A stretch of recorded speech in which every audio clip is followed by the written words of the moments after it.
तो बच्चों अभी हम लोग सीधा चलेंगे नेक्स्ट क्वेश्चन की तरफ।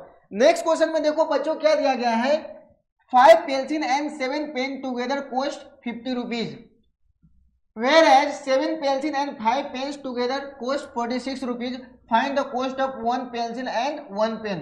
तो बच्चों आपको 1 पेंसिल और 1 पेन का क्या करना है, प्राइस बताना है। देखिए सबसे पहले क्या करना है, यहाँ पे क्वेश्चंस पढ़ने से पता नहीं चलता है कि हमको पेन और पेंसिल का प्राइस क्या है, वो नहीं दिया गया, तो हम इसको क्या करेंगे बच्चों, एज्यूम्स करेंगे। क्या करेंगे, एज्यूम्स करेंगे। तो यहां से सॉल्यूशन स्टार्ट होता है। देखिए बच्चे पहले बातें चल रहा है पेंसिल का, तो देखिए let the cost of 1 pencil भी x रुपीज मान लिया। क्या मान लिया, x। Let the cost of 1 pen भी y रुपीज। मैंने पेंसिल को क्या मान लिया है, x, और पेन को क्या मान लिया, y रुपीज मान लिया। अब देखिए क्वेश्चन में दिया गया कि 5 पेंसिल और 7 पेन, 5 पेंसिल और 7 पेन मिला के जो खरीदते हैं उसका रुपीज कितना पे कर रहा है, 50 रुपीज। तो आप देख लीजिए हम लोग पेंसिल को क्या माने, x। तो देखिए 5 पेंसिल है तो 5x प्लस में कितना है 7y इक्वल टू कितना रुपीज लग रहा है, 50 रुपीज लग रहा है। यहाँ पे 50 लिख दिया। ठीक है बच्चों, इसको इक्वेशन नंबर आपको फर्स्ट मानना है। ठीक है, दूसरा कंडीशन क्या दिया गया है, सेम इसी प्रकार से 7 पेंसिल और 5 पेन खरीदता है। ठीक है, अब देख लीजिए 7 पेंसिल, तो पेंसिल को माने x, तो 7x प्लस 5 पेन है 5y इक्वल टू जो रुपीज पे कर रहा है बच्चों आप देख सकते हैं ये कितना है, 46 है। कितना है, 46। तो यहाँ पे मैंने लिख लिया 46। इसको इक्वेशन नंबर हम 2 मान लेंगे। क्या करेंगे, 2 मान लेंगे। ठीक है, अब देखो बच्चों आपको ये जो सोल्व करना है, ठीक है, पेंसिल और पेन का प्राइस को बताना है। तो यहाँ पे ध्यान दीजिएगा, एक मैं बॉक्स बना रहा हूँ, यहाँ पे इस बॉक्स को देखेंगे। ठीक है, इसमें एक्स वाई, ये जो सेकेंड बॉक्स भी रहेगा इसमें भी आपको सेम एज इट इज बनाना है, एक्स और वाई। देखो बच्चों आपको ध्यान ये देना है कि ये जो वैल्यू है, ये जो 5x plus 7y equal to 50 है, इसमें हम x के जगह पे कुछ एज्यूम्स करेंगे मन से। क्या करेंगे, एज्यूम्स करेंगे। एज्यूम्स ऐसे वैल्यू जो हम लोग करेंगे जो आपको पॉइंट्स में नहीं आना चाहिए। क्या होना चाहिए, पॉइंट में नहीं आना चाहिए। इस प्रकार से हमको एज्यूम्स करना है। तो देखिए हम इसको कैसे सोल्व करेंगे वो देखते हैं। देख लीजिए x के जगह पे यहाँ पे मैं क्या ले रहा हूँ, 3 ले रहा हूँ। x के जगह पे कितना ले रहा हूँ, 3। अब यहाँ पे देख लीजिए मैं रफ वर्क कर रहा हूँ। देख लीजिए 5x plus 7y equal to कितना है, 15 है। x के जगह पे 3 ले रहा हूँ, तो देखिए बच्चों 5 इंटू 3 प्लस में 7y इक्वल टू कितना होता है, 50। अब देखो बच्चों 15 प्लस में 7y इक्वल टू कितना हुआ, 15। अब देखो बच्चों 7y इक्वल टू 50, ये प्लस 15 है, राइट साइड में जाएगा तो क्या होगा, माइनस में हो जाएगा 15। अब देखिए बच्चों 7y इक्वल टू कितना हो गया, 35, और y इक्वल टू कितना हो गया, 35 अपॉन 7। 7 5 या कितना हो गया, 35। y की वैल्यू कितना है बच्चों, 5। मतलब क्या बच्चों, आप x के जो वैल्यू जो आप 3 लिए हो, तो y की जो वैल्यू है आप यहाँ पे देख सकते हैं कितना है, 5 आया है। कितना है, 5 आया है। ठीक है, अब बच्चों फिर से हम x की वैल्यू एज्यूम करेंगे। क्या करेंगे, फिर से x की वैल्यू एज्यूम करेंगे, तो यहाँ पे हमको y की वैल्यू क्या होगा पता चलेगा। अब देखो बच्चों x के जगह पे हम मैं रख रहा हूँ दूसरे में 5x प्लस में 7y इक्वल टू कितना है, 15 है। अभी मैं x के जगह पे क्या ले रहा हूँ, 10 ले रहा हूँ, तो 5 इंटू 10 प्लस में 7y इक्वल टू कितना है, 15। अब देखो बच्चों 50 प्लस में 7y इक्वल टू कितना हो गया, 50। अब देखो बच्चों 7y इक्वल टू कितना हुआ, 50 माइनस 15। अब देखो बच्चों 7y इक्वल टू कितना हो गया, 0। आगे आप कैलकुलेशन करेंगे तो y की वैल्यू कितना आएगा, 0। अब देखो बच्चों मैंने x के जगह पे 10 लिया था, तो y की वैल्यू कितना आया, 0 आया। कितना है, 0 आया। ठीक है, अब इस प्रकार से एक बॉक्स हमारा कंप्लीट हो गया। ठीक है, अभी दूसरे में चलेंगे। दूसरे में देखिए क्या करना है, यहाँ पे इक्वेशन दिया है, यहाँ पे मैं x के जगह पे फिर से क्या ले रहा हूँ, 3 ले रहा हूँ। ठीक है, यहाँ पे 3 लिया है, तो देखिए 7x प्लस में 5y इक्वल टू कितना है, 46 है। अब देखिए 7 इंटू एक्स के जगह पे 3 ले रहा हूँ, प्लस में 5y इक्वल टू कितना है बच्चों, 46 है। ठीक है, अब देखो बच्चों 7 3 जा 21 प्लस में 5y इक्वल टू कितना है, 46 है। अब देखो बच्चों 5y इक्वल टू 46, ये +21 है, राइट साइड में जाएगा तो माइनस में 21। अब देखो बच्चों 5y इक्वल टू 6 में से 1 गया कितना हुआ 5, 4 में से 2 गया कितना हुआ 2। अब देखो बच्चों y की वैल्यू कितना है 25/5। अब बच्चों इसको कैंसिल करेंगे 5 से, तो आपको फाइनली जो मिला है y की वैल्यू कितना मिला है बच्चों 5 मिला है। मतलब क्या x की वैल्यू में इक्वेशन में 3 रखा हूं तो y की वैल्यू कितना मिला है 5 मिला है। ठीक है, इसमें किसी को कोई दिक्कत है? अब देखो बच्चों दूसरे कंडीशन में मैं क्या रख रहा हूं, x के जगह पे ऐसा वैल्यू रखूंगा जो पॉइंट्स में नहीं आना चाहिए। अब देखो बच्चों x के जगह पे मैं 8 रख रहा हूं, कितना रख रहा हूं 8 रख रहा हूं। अब देखिए 7x प्लस में 5y इक्वल टू कितना है 46 है। अब देखो बच्चों 7x के जगह पे ले रहा हूं 8 प्लस में 5y इक्वल टू कितना है 46 है। ठीक है, अब देखो बच्चों 7 8 जा कितना होगा 56 प्लस में 5y इक्वल टू कितना है बच्चों 46 है। अब देखो 5y इक्वल टू कितना 46, ये प्लस 56 है, राइट साइड में जाएगा तो माइनस में 56, तो 5y इक्वल टू बच्चों क्या है माइनस में 10 आया। क्या है बच्चों माइनस में 10 आया, तो y की वैल्यू जैसे आप निकालेंगे बच्चों तो -10/5 आएगा।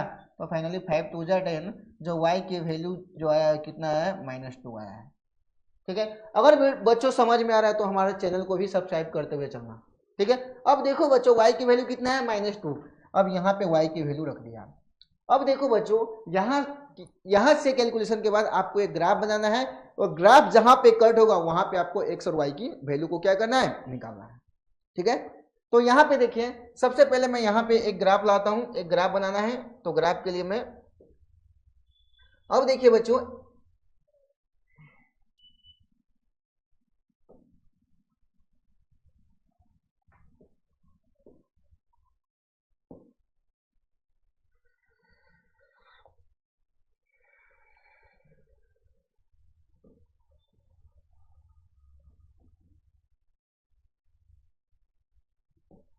देखो बच्चों ये आ चुका है ग्राफ। ग्राफ में देख लीजिए आपकी जो वैल्यू है, जो वैल्यू यहाँ पे देखिए, ये जो वैल्यू है ये आप क्या है प्लस में है, एक वैल्यू जो है y की वैल्यू किस में है माइनस में है। तो हम इस प्रकार से ग्राफ कैसे बनाएंगे वो देखते हैं।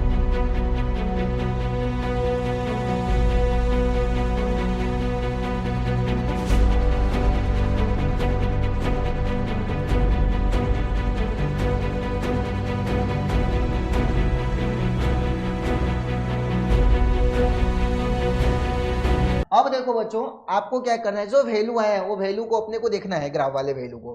ठीक है, अब देखिए x की वैल्यू कितना है 3 और y की वैल्यू कितना है 5। अब देखेंगे यहाँ पे x की वैल्यू 3 और y की वैल्यू कितना है 5 है, ये आपका 0 रहेगा। x की वैल्यू 3 और y की वैल्यू 5 जो आया है यहाँ पे देख सकते हैं, यहाँ पे आया है x की जो वैल्यू है 3 और y की वैल्यू आया है वो कितना है 5 है। ठीक है, यहाँ पे देख सकते हैं।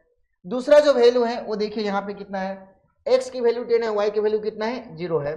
तो यहाँ पे आप देख सकते हैं x की वैल्यू कितना है 10 है, ये 9 होगा 18। x की वैल्यू 10 है, y की वैल्यू कितना है बच्चों 0 है। तो ये आपका जो पॉइंट्स मिला है ये यहाँ पे मिला है 10 और 0। ठीक है, ये पॉइंट मिल गया। अभी आपको क्या करना है बच्चों, ये दोनों लाइन को क्या करना है मिलाना है। क्या करना है मिलाना है। अब देखिए ये दोनों लाइन को मिलाने के लिए हम क्या करेंगे, यहाँ पे ध्यान दीजिएगा। ठीक है, अब देखो बच्चों यहाँ से हम लाइन लेंगे, ठीक है, और ये दोनों लाइन को हम क्या करेंगे मिला देंगे। अब देखिए बच्चों यहाँ से मैं लाइन खींच रहा हूँ, देखा ये जो लाइन मिला है ये हमारा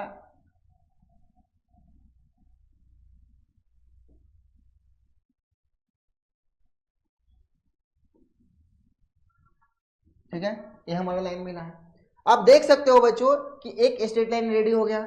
अभी दूसरा देखिए, दूसरा क्या है, दूसरा देखेंगे x की वैल्यू 3 है, y की वैल्यू कितना है 5 है।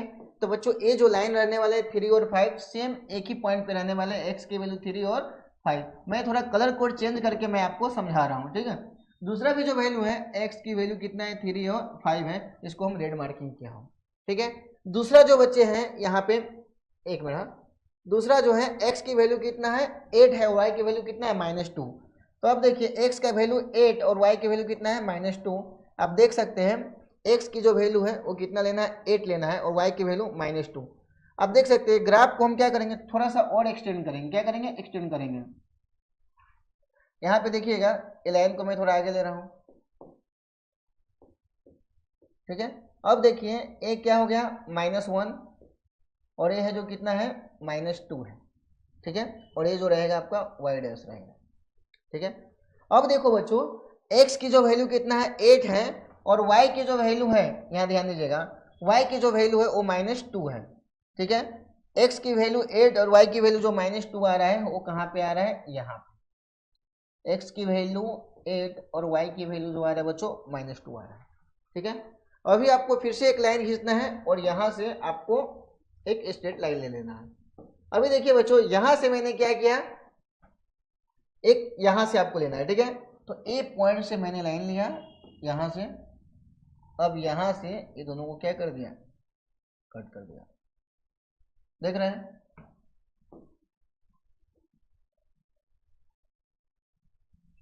ठीक है। अब देखो बच्चों जहां पे दोनों लाइन कट होगी वहीं पे पेन और पेंसिल का प्राइस हमको पता चलेगा।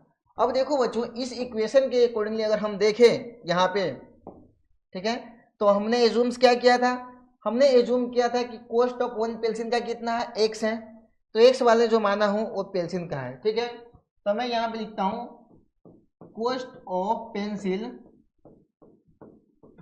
पेंसिल कितना है, कॉस्ट ऑफ पेंसिल जो आया है वो कितना है 3 रुपीज आया है, ठीक है, और कॉस्ट ऑफ जो पेन आया है वो कितना रुपीज आया बच्चों, 5 रुपीज आया, कितना है 5 रुपीज आया। अब देखो बच्चों एक चीज और आपको पता करना है, ये दोनों इक्वेशन मिला लीजिए, एक चेक करना है, तो देख लीजिए चेक हम कैसे करेंगे। जैसे देखिए पहला इक्वेशन है 7x 5x plus 7y equal to कितना है 15 है, तो देख लीजिए 5x plus 7y equal to 15 है, देख लीजिए 5x plus 7y equal to कितना है 15 है। चेक कर लेते हैं भाई कि जो हम कैलकुलेशन किए कि सही है कि रॉन्ग है। तो यहाँ पे देख लीजिए 5 इंटू एक्स के जगह पे क्या रखेंगे 3 प्लस 7 इंटू यहाँ पे क्या रखेंगे y के जगह पे 5 रखेंगे, तो कितना हो जाएगा 50। अब देखिए 15 और प्लस में 7 5 का कितना होगा 35 इक्वल टू कितना होगा 15। अब देखो बच्चों 15 इक्वल टू कितना आ गया 15, मतलब क्या हमने जो कैलकुलेट किया है वो हमारा कैलकुलेशन क्या है सही है। तो कॉस्ट ऑफ पेंसिल को हो जाता है कितना 3 और कॉस्ट ऑफ पेन हो जाता है वो क्या होता है 5। देखो बच्चों यहाँ पे हम लोग ये जो क्वेश्चन सोल्व किया आपको अच्छे तरीके से समझ में आ गया होगा। सोर्स में मैं फिर एक बार समझा देता हूँ। देख लीजिए क्वेश्चन में दिया गया कि 5 पेंसिल और 7 पेन एक साथ खरीदते हैं तो उसका रुपीज कितना दिया गया 50 दिया गया है। सेम इसी प्रकार 7 पेंसिल और 5 पेन खरीदते हैं तो उसका रुपीज कितना लगता है 46। तो आपको पेंसिल और पेन की क्या करना है प्राइस को बताना है। देखो बच्चों हम कैसे बताएंगे, मैंने मान लिया कि let the cost of pencil कितना हो गया 100 रुपीज हो गया और लेट द कॉस्ट ऑफ जो पेन है वो कितना हो गया y रुपीज हो गया। अब देखिए क्वेश्चन में दिया गया है कि 5 पेंसिल और 7 पेन तो 5x plus 7y equal to कितना लिख दिए 50 लिख दिए। अब देखो बच्चों आपको क्या करना है, इस इक्वेशन में आपको x और y की वैल्यू मन से एज्यूम्स कर लेना है। ऐसा वैल्यू एज्यूम्स करना है जो आपको डिवाइड में नहीं आना चाहिए, ठीक है। अब देखो बच्चों मैंने x के जगह पे कितना मान लिया 3 तो y के जगह पे कितना है 5, x की जगह पे 10 बनाऊं तो y की वैल्यू कितना है 0। अब देखिए एक हमारा टेबल कंप्लीट हो गया। अब दूसरा देखिए 7x प्लस सेम बोल रहा है क्या आगे 7 पेंसिल और 5 पेन का जो प्राइस है कितना दिया है 46, तो 7x plus 5y equal to कितना है 46। अब देखो x के जगह पे 3 रखा हूँ y की वैल्यू कितना है 5 आया, x के जगह पे 8 रखा हूँ तो y की वैल्यू कितना है -2। अब देखो बच्चों ये दोनों टेबल से आपको क्या करना है एक प्यारा सा ग्राफ बना लेना है। कैसे करेंगे ग्राफ, यहाँ पे देखिए ग्राफ कैसे होना है, जहाँ पे x की वैल्यू दिया गया था 3 और y की वैल्यू कितना 5, तो यहाँ पे एक पॉइंट ले लिए। दूसरा दिया था x की वैल्यू 10 और y की वैल्यू कितना दिया था 0 था, यहाँ से एक स्ट्रेट लाइन खींच दिए। अब देखो बच्चों दूसरा समझ लीजिए क्या था, x की वैल्यू जो दिया गया था वो आपको एक जो वैल्यू दिया गया था कितना 3 और 5 था, दूसरा जो था 8 और -2 था। अब देखिए दोनों से हम क्या किए एक स्ट्रेट लाइन खींचे, जहां पे कटा वहां पे आपका वैल्यू दिखा। ये कितना है x की जो वैल्यू आया है वो 3 आया है और y की वैल्यू कितना है 5 आया है, और यही जो आपको पेंसिल और पेन की प्राइस निकल गया। इसी के साथ एक क्वेश्चन आपको यहाँ पे कंप्लीट होता है।